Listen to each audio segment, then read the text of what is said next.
আসসালামু আলাইকুম এভরিওয়ান, বিদেশি বর গল্পের 9 নম্বর পার্ট নিয়ে চলে আসলাম। তো বেশি কথা না কইয়া চলুন গল্প শুরু করা যাক। মৌতা ভোরবেলা হালকা আজ চোখে দেখে কেউ একজন তার মাথার পাশে বসে আছে।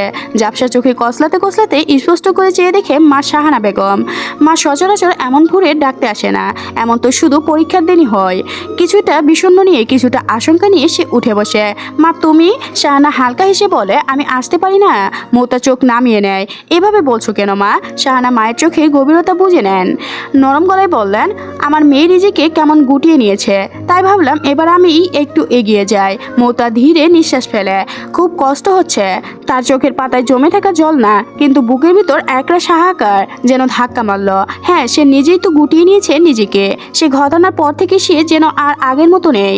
দিন দিন এতটাই নিঃসঙ্গ হয়ে উঠেছে যে এখন এমনিকেই তার ভাই বোনরাও কাছে আসে না আগের মতো।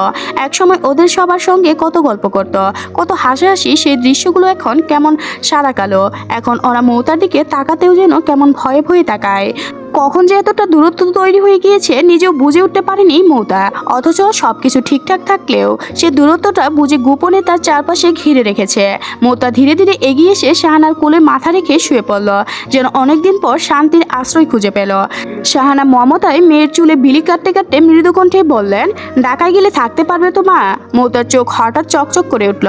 সে মুহূর্তেই দপ করে উঠে বসে মায়ের চোখে মুখে কিছু একটা আলাদা টের পেয়ে একরকম উৎফুল্ল কণ্ঠে জিজ্ঞাসা করলো, মা? শাহানা তার মেয়ের ঝিলিমিলি চোখের দিকে তাকিয়ে হালকা হাসলেন। মায়া মিশ্রিত সুরে বললেন, হ্যাঁ মা, যেটা ভাবছি ঠিক সেটাই। মৌতার নিঃশ্বাসে যেন হঠাৎ আটকে গেল, কণ্ঠ কেঁপে ওঠে। দাদাদান রাজি হয়েছেন? শাহানা মাথা নাড়লেন, হ্যাঁ, আর এইসব সব কিছু করেছে তোমারই বাবা। মৌতার মুখটা এক মুহূর্তে গম্ভীর ফেলেন, গলা ভার হয়ে আসে। আমি চাই না মা আমার জন্য ওদের মধ্যে কোনো দ্বন্দ্ব হোক। শাহানা মেয়েকে শক্ত করে বুকে টেনে নেয়, কণ্ঠে স্নেহ মিশিয়ে বলল, কিন্তু এবার তো তোমার বাবা তোমার জন্য লড়েছে। এই সিদ্ধান্ত এখন আর বদলাবে না মা। মৌতা একটা নিঃশ্বাস ফেলে। তার চোখে ভেসে উঠে গতকালের সেই দৃশ্য। তার বাবা, যিনি মাসের পর মাস চুপ থেকেছেন, যিনি কখনো একটা বারো কথা বলেনি, সেই মানুষটা তার জন্য আজ দাদাজানের সঙ্গে উচ্চসুরে কথা বলেছেন, তর্ক করেছেন। অথচ সেই বাবার সঙ্গে মৌতার ঠিক কবে কথা হয়েছে মনেই পড়ে না। হবেই বা কীভাবে? বাবা প্রায় ব্যবসার চাপে ক্লান্ত হয়ে রাত করে বাড়ি ফিরতেন। সবাই তখন খেয়ে দিয়ে ঘুমিয়ে পড়লেও শুধু মা জেগে থাকতেন তার অপেক্ষায়। মৌতা ছোটবেলা থেকেই সেই দৃশ্য দেখে দেখে বড় হয়েছে। মাঝে মাঝে তাড়াতাড়ি ফিরলেও খাবার টেবিলে বাবা ছিল একজন নিঃশব্দ মানুষ, যিনি চুপচাপ খেয়ে উঠে যেতেন, যেন সংসারের এক প্রান্তে পড়ে থাকা নীরব পাহাড়। এই চুপচাপ দূরত্বটা কখন যে তাদের মাঝে গড়ে উঠেছে মৌতা বুঝতেই পারেনি। যে ঘনিষ্ঠতা তার চাচুর সঙ্গে আছে, তার একটু নেই বাবার সঙ্গে।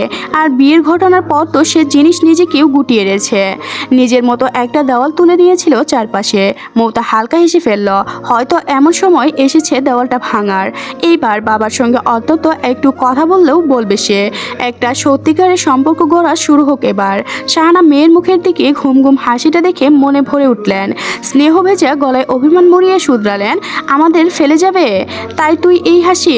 মৌতা কত কাঁধ হয়ে মাকে আরো শক্ত করে কাছে টেনে নেয়, মুখটা গুজিয়ে দেয় মায়ের কাঁধে। আরে না মা, এই দুনিয়াটাকে চিনব তাই বলে মাকে জড়িয়ে ধরল শক্ত করে। হয়তো এবার সে সত্যি নিজেকে গুটিয়ে রাখা পিণ্ডটা পেরিয়ে যাবে। হয়তো নিজেকে আর বোঝা মনে হয় না। আজ সকাল থেকে বাড়ির বাতাসে এক উৎসবের গন্ধ। রান্নাঘর থেকে ভেসে আসছে ভালো ভালো খাবারের ঘ্রাণ। রেহানা রান্নাঘরে পা রাখতে ব্রু কুঁচকে গেল। এমন বিশেষ আয়োজনের রান্না তো সচরাচর হয় না। সে ধীরে পায়ে ভিতরে গিয়ে দাঁড়াতেই বুঝতে পারল মৌতাকে ঢাকা পাঠানোর সিদ্ধান্ত ফাইনাল। তাই এই আয়োজন। সে থমকে গেল। মানে তাহলে গত রাতে সব কিছু ঠিক হয়ে গিয়েছে? তবে তো আশ্চর্য বটে। গত রাতে আমান চৌধুরী আর নিবিড় চৌধুরীর কথা কাটাকাটি সে নিজেও শুনেছে। তখন তার স্পষ্ট মনে হয়েছিল হয়তো তর্কের উত্তাপে নিবিড় চৌধুরী ভিতরে অপরাধে জেগে উঠবে। রেহানা ভেবেছিল নিবিড় চৌধুরী বাবার মতো বিরুদ্ধে গিয়ে কষ্ট পেয়েও সকাল হয়তো বাবার ঘরে গিয়ে বলবে, আমি ভুল করেছি বাবা, আপনি কথাই হবে। মৌতাকে কোথাও পাঠানো হবে না। কিন্তু এখন বাস্তবতা তো সম্পূর্ণ উল্টো। রেহানার দৃষ্টি কঠিন হয়ে ওঠে। তার ভাবনার উল্টো হলো। সবাই যেন চোখ বন্ধ করে রাজি হয়ে গেল। আর এখন তার ওপর আদেশ এসেছে মৌতা যতদিন বাড়িতে থাকবে ততদিন যেন প্রতিটা রান্না বান্না হয় এই আদেশ এসেছে কার কাছে থেকে? নিবিড় চৌধুরী। এই মানুষটা তো কখনো কাউকে আদর করে কিছু বলে না, এখন হঠাৎ করে মেয়ের জন্য এত আয়োজন। রেহানা ঠোঁট শক্ত করে চেপে মুখ ভার করে দাঁড়িয়ে থাকে। সে ভেবেছিল শেহজাদ আপা দেশের আসার আগেই মেয়েটার বিয়েটা দিয়ে দেওয়া হবে, দায়িত্ব সেরে বিদায় করে হবে চুপচাপ। কিন্তু এখন তো ঘটনা মোড় অন্যদিকে। মেয়েটা এখন আর প্রতিষ্ঠিত করার জন্য ঢাকায় পাঠানো হচ্ছে। তাহলে তো ভয় সত্যিই। যে ছেলেটার সঙ্গে এতটুকু সম্পর্ক হয়েছিল, যে সে যদি আবার সত্যি সত্যি মেয়েটার প্রতি দুর্বল হয়ে যায়, তখন তো সব আয়োজন হিসাব গরমিল হয়ে যাবে। রেহানার বুকের ভিতর একরাশ অস্থিরতা জমে উঠল। ভিতর ভিতর একটা অসহ্য রাগ, ঈর্ষা আর আশঙ্কা যেন অদৃশ্য আগুনের মতো জ্বলে উঠল। কিরে মেজু? শাহানার কথায় মেহরানের যেন চিন্তার ঘুর কেটে যায়। চমকে উঠে তাকায় বড় আপার দিকে। হ্যাঁ আপা, কতক্ষণ ধরে তোর বেগুনের বাটিটা দিতে বলছি, শুনছিস না নাকি? রেহানা হাত বাড়িয়ে চুপচাপ বেগুনের বাটিটা এগিয়ে দিল, কিন্তু মনে মনে বিরক্তি চেপে রইল। আশ্চর্য, এই বেগুনও আজ কেন জানি রাগের মতো কারণ হয়ে দাঁড়িয়েছে। চট্টগ্রামের মানুষ তো এমনিতেও দুদিন পর পর বেগুন দিয়ে শুটকি খায়, সেই রান্না যে আজ স্পেশালভাবে হচ্ছে তা সে তো নিজেও বেশ পছন্দ করে। কিন্তু এই মুহূর্তে থেকে কেন যেন বেগুনের গ্রান থেকেও শুরু করে সব কিছুর ওপর রাগ লাগছে তার। শাহানা মৃদু হেসে বলল, তুই কি আমার কথা শুনছিস? দুইবার বললাম তোকে। রেহানা মাথা নাড়ল, শুনছিনি আপা? পাশ থেকে সিমি হেসে বলল, শুনেছি কিন্তু খেয়াল করেনি। রেহানা সিমির কথায় কোনো জবাব দিল না, মুখটা একটু বাঁকিয়ে রইল, যেন ভিতরে অস্থিরতা ঠোঁটের কোণে গুটিয়ে আছে। ঠিক তখনই শাহানা পেঁয়াজের তেলটা কষাতে কষাতে বেগুন শুটকি দিয়ে দিতে দিতে হালকা কৌতূহল ভঙ্গিতে শুধরালো। মনোযোগ কই থাকে তোদের? সিমি এবার খিলখিল হেসে উঠল। মেজি আপা মনে হয় মৌতার বিয়েটা দিতে পারেনি, তাই মনটা খারাপ হয়েছে। রেহানার চোখ চকচক করে উঠল, কণ্ঠস্বর করা হয়ে এলো মুহূর্তে। ছোট, উল্টাপাল্টা কথা একদম বলবি না। সিমি ব্রু উঁচিয়ে অবাক শুনে বলল, উল্টাপাল্টা বললাম কই? তুমি তো নিজেই আগে বলেছিলা মৌতার বিয়েটা হয়ে গেলে ভালো হতো, তাই বললাম আর কি। রেহানার মুখটা আরো থতমত হয়ে উঠল, আর শাহানা একটু থেমে হাতের মুখ পুন্টিটা নেড়ে বললেন, এইসব কথায় এখন আর কিছু যায় আসে না। কে চাই কে চায় না সব যেন সব সময় ঠিক করে দেয়। কে কোথায় যাবে? আমরা এত তোড়জোড় করে সব কিছু ঠিক করে, কিন্তু হতে পারে অভিব্যক্তি অন্য কিছু লেখা আছে। সিমি অবাক হলো, এমন করে বলছো কেন আপা? অভিব্যক্তি অন্য কিছু মানে? কে জানে কেন এমনটা মনে হচ্ছে বলে সেই রান্নায় মনোযোগ দিল। আর সিমি তাকিয়ে রইল বড় আপার দিকে। তারও কেন যেন মনটা অনাচার করে উঠল। রিনি দরজার কাছে এসে দাঁড়াতেই রেহানা খাটে বসে মেয়েকে ডাকলো, রিনি এদিকে আয় তো মা। ডেকেছিল মা? হ্যাঁ, একটা কথা বলার ছিল। বলো না, দাঁড়িয়ে শুনছি। রেহানা মেয়েকে তার কাছে ডাকলেন। আরও আগে এখানে খাটে এসে বস। রিনি তার নির্দিষ্ট জায়গা থেকে এক চুলও নড়ল না। সে স্থির হয়ে দাঁড়িয়ে মায়ের কথায় প্রত্যুপ করল, বলো না, এভাবে কথা ঘোরাচ্ছ কেন? এত কিসের তারা? রুমে আয়, আরামে বসে বলি। এইখান থেকেই বলো, ওইখানে আর এইখানে একই কথা। আমি এখানে আছি, তুমি বলে ফেলো। রেহানার চোখ মুখ গম্ভীর হয়ে উঠল। দরজার কাছে কেউ শুনে ফেললে? শুনলে শুনুক, এত গোপন কি বলার আছে তোমার? এমন কি বলবা? রেহানা একটু বিরক্ত ভঙ্গিতে বলল, আগে আয়। রিনি এবার ব্রু কুঁচকে তাকায় মায়ের দিকে। মা, আমার কিন্তু সন্দেহ হচ্ছে, আবার কোনো কুটকচালি করছো না তো? শোনো, তোমার কোনো কুটকচালির হিসাব নিকাশ আমি নেই। এসব স্বভাব বাদ দাও তুমি। এই কথাটা বলতে না বলতে রেহানার দরজের বাদ যেন ভেঙে গেল।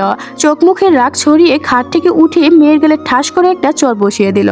আচমকা চর খেয়ে রিমি কেঁপে উঠল, গালে হাত দিয়ে কিছুক্ষণ থমকে রইল, তারপর ছলছল চোখে ফ্যাল করে তাকিয়ে রইল মায়ের দিকে। তুমি আমাকে মারলে মা?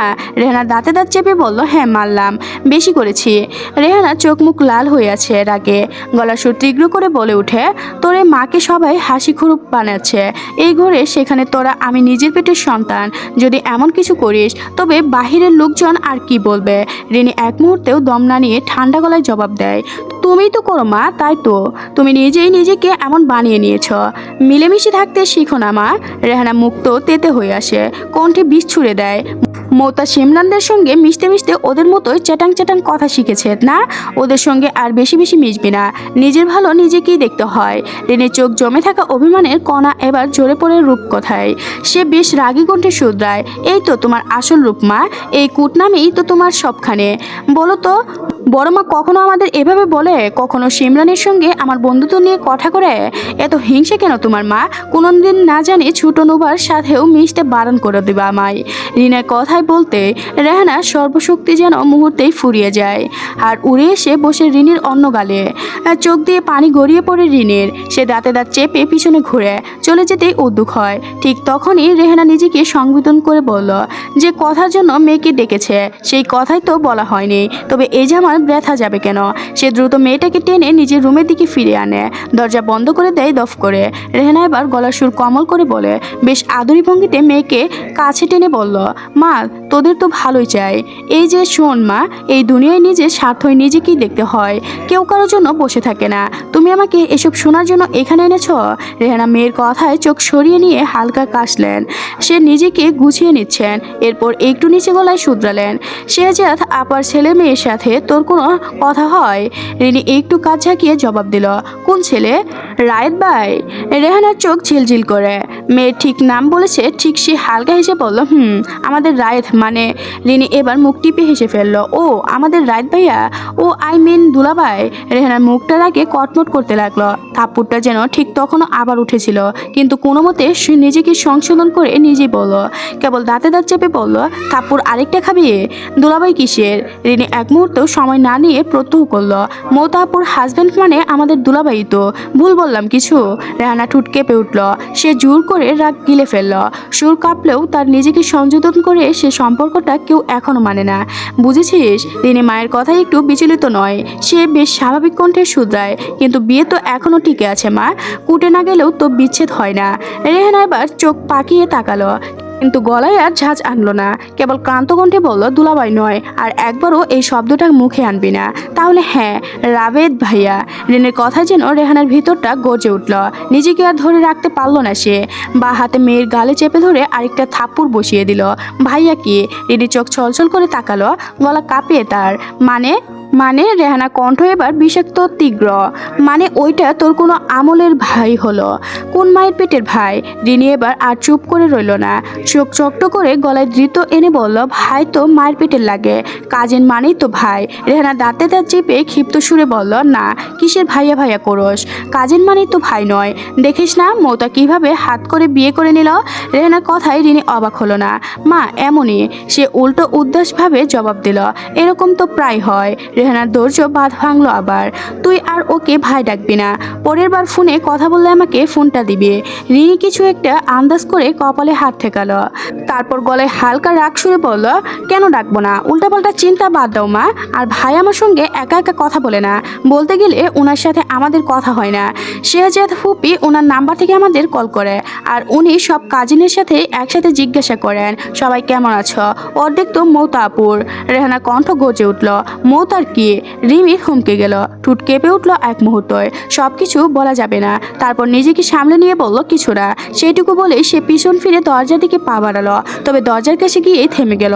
এরপর পিছনে ফিরে রেহানার উদ্দেশ্যে চোখ তীব্র করে অভিমান, গলা কাপা কাপা সতর্কতা নিয়ে শুধরালো, উল্টাপাল্টা শয়তানি চিন্তাগুলো ঝেড়ে ফেলো মা, ভালো থাকবে, এরকম করলে জীবনে সুখী হতে পারবে না তুমি। এরপরে রিনি বেরিয়ে যায়, আর রেহানা মেয়ের যাওয়ার পনের দিকে তাকিয়ে রইল। একবারে জড়সড়ো হয়ে দাঁড়িয়ে গেল সে, নিজের মেয়ের মুখে এমন কথা! এই কি রিনি, তার গর্ভে ধরা কুলেপিটে করা মানুষের সন্তান? মুহূর্তেই যেন নিজের মনে বিড়বিড় করে আওড়ালো, এটা আদৌ আমার পেটের মেয়ে তো, নাকি জন্মের সময় কেউ ভুলে অন্য মেয়ে ধরিয়ে দিয়েছে? না হয় যার জন্য করিচুরি সেই কেমন আমাকে চুর বলে। আজকের গল্পটি এ পর্যন্ত শেষ হয়ে গেল। পরবর্তী পার্ট পেতে অবশ্যই চ্যানেলটি সাবস্ক্রাইব করে রাখবেন। ধন্যবাদ সবাইকে, ভালো থাকবেন।